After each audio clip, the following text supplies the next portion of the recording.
A 85 anni è morto Philip Roth, il grande scrittore americano, autore di alcuni dei capolavori della letteratura del Novecento, profondo conoscitore della società ebreo-americana, ne aveva raccontato pregi e difetti. Sentiamo il suo ritratto nel servizio di Luciana Parisi. Lasciamo una macchia, lasciamo una traccia, la nostra impronta, impurità, crudeltà, abuso, errore, scriveva Philip Roth nella Macchia umana. L'impronta che lo scrittore americano ha lasciato nel mondo e nella storia della letteratura è profonda. Altri romanzieri l'hanno seguita e la seguiranno, ora che Roth si è spento, a 85 anni.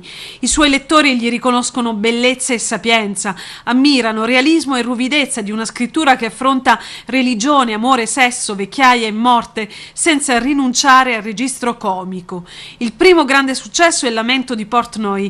Roth è scandaloso e divertente nel raccontare il piacere. La comunità ebraica americana lo accusa di antisemitismo, altri parlano di pornografia.